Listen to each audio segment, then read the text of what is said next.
पाखंडियों को पहचानिए और पाखंडियों से बचिए। मैं इसलिए कह रहा हूं, पाखंडी घूम रहे हैं, चारों तरफ घूम रहे हैं, और पाखंडी संसद में भी पहुंच गए हैं और पाखंडी विधानसभा में भी पहुंच गए। पाखंडी मैं क्यों कह रहा हूं? क्योंकि वो संविधान की शपथ लेते हैं लेकिन कभी संविधान की बात नहीं करते। संविधान का आर्टिकल 16 कहता है सबको समान अवसर मिलना चाहिए। समान अवसर तब मिलेगा जब समान शिक्षा होगी। समान शिक्षा के बिना समान अवसर मुश्किल ही नहीं, नामुमकिन है। इसके बावजूद संविधान की बात करने वाले समान शिक्षा लागू करने की मांग नहीं करते। मैं पाखंडी इसलिए कह रहा हूं, सुबह से लेकर शाम तक बात बात पे अंबानी अदानी का रोना रोते हैं, लेकिन कभी ये नहीं कहते जो किताब अंबानी अदानी के बेटे पढ़ें वही किताब गरीब का बेटा भी पढ़ना चाहिए। जो किताब अंबानी अदानी के स्कूल में चलने चाहिए वही किताब सरकारी स्कूल में भी चलनी चाहिए। कभी नहीं मांग करेंगे। मैं पाखंडी इसलिए कह रहा हूं, सच्चर कमेटी का रोना रोते रहते हैं, लेकिन कभी ये नहीं कहते हिंदू और मुसलमान के बच्चों की किताब एक होनी चाहिए। अरे ज़्यादा नहीं तो कम से कम 10वीं तक तो एक किताब होनी चाहिए। मैं पाखंडी इसलिए कह रहा हूं, खूब बात करेंगे दलितों की, खूब बात करेंगे आदिवासियों की, खूब बात करेंगे पिछड़ों की, खूब बार बार बात में बाबा साहब अम्बेडकर का नाम लेंगे, लेकिन कभी ये नहीं कहेंगे मंत्री और संतरी के बच्चे की एक किताब होनी चाहिए, कलेक्टर और क्लर्क के बच्चे की एक किताब होनी चाहिए, कप्तान और कांस्टेबल के बच्चे की एक किताब होनी चाहिए, दिल्ली और केरल के बच्चों की एक किताब होनी चाहिए। कभी नहीं बोलेंगे। मैं पाखंडी इसलिए कह रहा हूँ, पेरियार की बात करेंगे, गांधी जी की बात करेंगे, लोहिया जी की बात करेंगे, लेकिन वो जो कहते थे वो कभी लागू करने की मांग नहीं करेंगे। पूरे जीवन लोहिया जी ने संघर्ष किया। उनका सबसे बड़ा जो प्रमुख मुद्दा था लोहिया जी का, भारत में समान शिक्षा होनी चाहिए। कभी आपने सुना मुलायम सिंह को या और अखिलेश यादव को या जो भी समाजवादी हैं, लालू यादव को या तेजस्वी यादव को, कि हाँ भैया ऐसा है, भारत में समान शिक्षा होनी चाहिए, वन नेशन वन सिलेबस होना चाहिए, वन नेशन वन करिकुलम होना चाहिए, सबके बच्चों की किताबें होनी चाहिए? सुना आपने कभी किसी समाजवादी के मुंह से?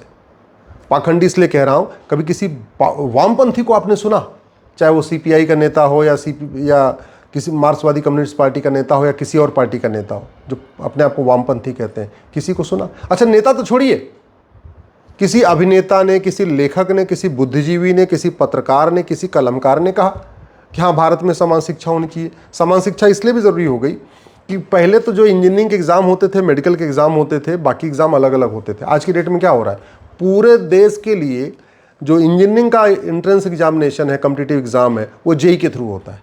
और जेई में ऐसा तो है नहीं कि बिहार वालों के लिए अलग पेपर है, बंगाल वालों के लिए अलग पेपर है और दिल्ली वालों के लिए अलग पेपर, पंजाब वालों के लिए अलग पेपर। जेई के पेपर तो कॉमन होता है।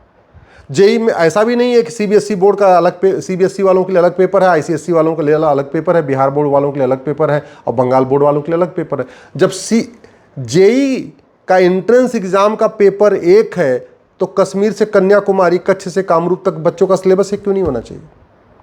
पहले मेडिकल का भी पेपर स्टेट वाइज होता था, तब तो स्टेट बोर्ड वालों को थोड़ा फिर भी सहूलियत रहती थी। आज की डेट में जो मेडिकल का पेपर होता है, जिसमें लोग डॉक्टरी मेडिकल का कोर्स करते हैं, उनके लिए एग्जाम का क्या नाम है, नीट। और नीट का पेपर सबके लिए एक है, उत्तर दक्षिण पूरब पश्चिम, नीट का पेपर एक। बिहार बोर्ड से पढ़ा हो, बंगाल बोर्ड से पढ़ा हो, केरल बोर्ड से पढ़ा हो, कश्मीर बोर्ड से पढ़ा हो, नीट का पेपर वही आपको देना। सीबीएसई पढ़े हो, आईसीएसई पढ़े हो, किसी से बोर्ड से पढ़े हो, पेपर आपके लिए वही रहेगा। अरे जब नीट का पेपर एक है तो पूरे देश का सिलेबस एक क्यों नहीं होना चाहिए? अगर जेई का पेपर एक है तो पूरे देश का सिलेबस एक क्यों नहीं होना चाहिए? क्लैट का पेपर पूरे देश का एक है तो सिलेबस पूरे देश का एक क्यों नहीं होना चाहिए? आपके एनडीए का पेपर एक है तो पूरे देश का सिलेबस क्यों एक नहीं होना चाहिए? अरे वैसे तो पेपर आईएएस का भी एक होता है सबके लिए। जितने भी कॉम्पिटिटिव एग्जाम होते हैं, चाहे बैंक का पीओ का एग्जाम हो या कोई भी हो, वो पेपर एक ही होता है। लेकिन कम से कम इसकी शुरुआत 10वीं तक तो कर सकते हैं कि भैया 10वीं तक सभी बच्चे समान किताब पढ़ेंगे, अपनी अपनी भाषा में पढ़ेंगे, अपनी मातृभाषा में पढ़ेंगे, लेकिन सिलेबस करिकुलम एक समान होगा। और भारत में है, पूरे देश में नवोदय स्कूल का सिलेबस करिकुलम एक समान है। वो चाहे कश्मीर का नवोदय स्कूल हो, चाहे वो केरल का नवोदय स्कूल हो। पूरे देश के जो केंद्रीय विद्यालय हैं, केवीएस, उनका सिलेबस समान है। वो चाहे लद्दाख में हो, चाहे लक्षद्वीप में हो, चाहे कच्छ में हो, चाहे कामरूप में हो, केंद्रीय विद्यालय का सिलेबस एक समान होता है। जब केंद्रीय विद्यालय का सिलेबस एक समान होता है, हो सकता है नवोदय स्कूल का सिलेबस एक समान हो सकता है। चीन में चीन का क्षेत्रफल तो हमसे 3 गुना ज़्यादा है और पूरे चीन में यूनिफॉर्म एजुकेशन सिस्टम है, तो भारत में क्यों नहीं हो रहा है? जानते हैं क्यों? क्योंकि नेताओं और नौकरशाहों ने अपने प्राइवेट स्कूल खोल रखे हैं। बहुत सारे नेता और नौकरशाह स्कूल माफिया हैं, बहुत सारे नेता कोचिंग माफिया हैं, बहुत सारे नेता बुक माफिया हैं। वो प्राइवेट किताब उनकी बिकती रहे, इसलिए वे नहीं चाहते कि पूरे देश में एनसीईआरटी किताब लागू हो जाए। पूरे देश में वो इसलिए विरोध करते हैं कि हाँ, सारे एजुकेशन बोर्ड को मर्ज करके वन नेशन एजुकेशन बोर्ड बना दो। और अपनी अपनी दुकानें चल रही हैं। सबको पता है कि मदरसे से मजहबी उन्माद फैलता है। मुस्लिम्स के पिछड़ेपन का सबसे बड़ा कारण मदरसा है। अगर वो यूनिफॉर्म एजुकेशन होगा तो मुस्लिम्स का उत्थान हो जाएगा। मुस्लिम्स के उत्थान के लिए सबसे बढ़िया तरीका यूनिफॉर्म एजुकेशन हो, दलितों के उत्थान के लिए सबसे बढ़िया तरीका है यूनिफॉर्म एजुकेशन हो, पिछड़ों के उत्थान के लिए सबसे बढ़िया तरीका है यूनिफॉर्म एजुकेशन हो, आदिवासियों के लिए उत्थान के लिए सबसे अच्छा है कि यूनिफॉर्म एजुकेशन हो। लेकिन कोई बात नहीं करेगा। इसलिए मैं कह रहा हूँ, पाखंडियों को पहचानिए, पाखंडियों से बचिए। संविधान की शपथ लेते हैं और संविधान की शपथ लेके कहते हैं जो बातें संविधान में लिखा हुआ है उसको लागू करूँगा, लेकिन कभी चर्चा नहीं करते। ये मदरसा मुगलों के समय आया, उससे पहले भारत में केवल और केवल गुरुकुल वैदिक स्कूल हुआ करते थे। ये मॉन्टेसरी स्कूल, ये मिशनरी स्कूल, ये मैकाले स्कूल अंग्रेज़ों के साथ आए हैं। अंग्रेज चले गए लेकिन मॉन्टेसरी स्कूल बंद नहीं हुआ, मैकाले स्कूल बंद नहीं हुआ, मिशनरी स्कूल बंद नहीं हुआ, जबकि उसकी वजह से हमारी पूरी संस्कृति बर्बाद हो रही है। मुगल चले गए, देश आज़ाद हो चुका है, लेकिन उनका मदरसा चल रहा है, और वो भी संविधान का नाम लेकर, आर्टिकल 30 का नाम लेके, जबकि संविधान में मदरसा शब्द कहीं है ही नहीं है। माइनॉरिटी के नाम पे, अरे माइनॉरिटी को डिफाइन तो करो। माइनॉरिटी कौन होता है भैया? जिसकी जनसंख्या 1 करोड़ हो उसको माइनॉरिटी नहीं कहते। माइनॉरिटी उसको कहते हैं जो 5 लाख हो, 4 लाख हो, या मैक्सिमम 10 लाख हो, उसको कहते हैं माइनॉरिटी। जिसकी जनसंख्या करोड़ों में हो उसको माइनॉरिटी नहीं कहते।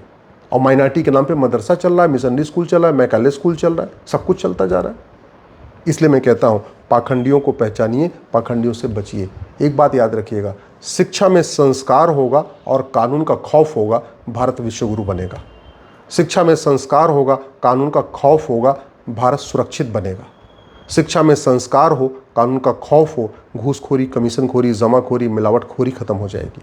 शिक्षा में संस्कार हो, कानून का खौफ हो, कालाबाजारी बंद होगी, नशा तस्करी बंद होगी, मानव तस्करी बंद होगी, हथियारों का कारोबार बंद होगा। और शिक्षा में संस्कार, सबसे अच्छा जो शिक्षा में संस्कार दे सकते हैं वो हमारा वैदिक गुरुकुल एजुकेशन सिस्टम से ही मिलेगा। याद रखिएगा, मदरसों में वसुधैव कुटुंबकम नहीं सिखाया जाता, नारी तू नारायणी नहीं सिखाया जाता, यत्र नारस्तु पूज्यते रमन्ते तत्र देवता नहीं सिखाया जाता। मदरसों में equality, justice, liberty, fraternity, unity, national integration नहीं सिखाया जाता। इसी तरीके से कॉन्वेंट स्कूलों में, मैकाले स्कूलों में, जो मॉन्टेसरी स्कूल हैं, यहाँ पे भी भारत के हित की बात नहीं होती। वहाँ केवल और केवल यूरोप और अमेरिका की ब्रांडिंग की जाती है। हमारे अंदर यूरोप अमेरिका के संस्कार थोपे जा रहे हैं और नतीजा यही हो रहा है। इस मदरसा, मैकाले, मिशनरी और मॉन्टेसरी एजुकेशन सिस्टम का परिणाम है परिवार छिन्न भिन्न हो रहे हैं। भाई भाई साथ में नहीं रह पा रहे हैं, पिता पुत्र साथ में नहीं रह पा रहे हैं, सास बहू साथ में नहीं रह पा रही है। पूरे उन्होंने हमारे रिश्ते को, हमारे पूरी संस्कृति को तार तार कर दिया। इसके बावजूद मदरसा, missionary, Macaulay, Montessori education system को ख़त्म करके समान शिक्षा लागू करने की बात नहीं हो रही है। अब आप सोच रहे होंगे कैसे होगा? ये देखिए, हमारे हाथ में राइट टू एजुकेशन एक्ट है। किसने बनाया? पार्लियामेंट ने। पार्लियामेंट अगर ये कानून बना सकती है तो पार्लियामेंट ये कानून बदल भी सकती है। बदलने में क्या करना है? जहाँ राइट टू एजुकेशन लिखा है उसमें एक शब्द जोड़ देना, इक्वल। तो ये क्या बन जाएगा? Right to equal education. इसमें अभी जो पढ़ने की उम्र है वो 6 से 14 साल है, यानी पहली से लेकर 8वीं तक है। स्वाभाविक सी बात है, पार्लियामेंट उस उम्र को जो 6 से 14 है उसको 6 से 16 भी कर सकता है, 6 से 18 भी कर सकता है। मैं कह रहा हूँ चलो 6 से 16 कर दो। 5 साल का प्राइमरी, 5 साल का सेकेंडरी। एजुकेशन सिस्टम क्या करना है? ये केवल और केवल 5 साल का प्राइमरी, 5 साल का सेकेंडरी, इसको कॉमन कर दिया जाए, एक किताब हो जाए।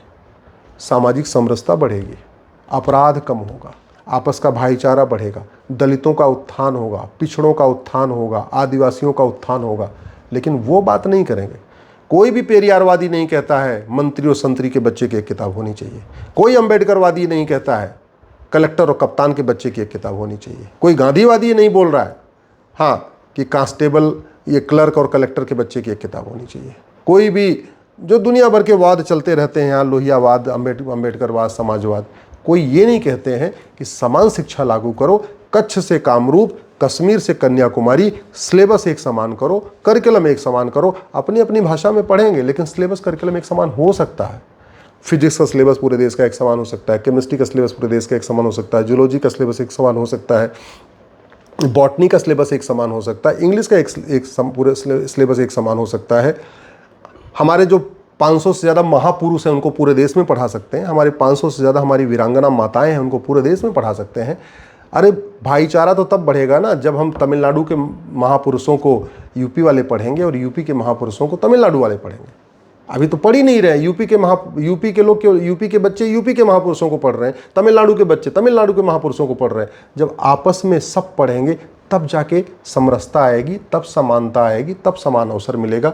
लेकिन दुर्भाग्य देखिए, ये पाखंडी नेता कभी समान शिक्षा लागू करने की बात ही नहीं करते।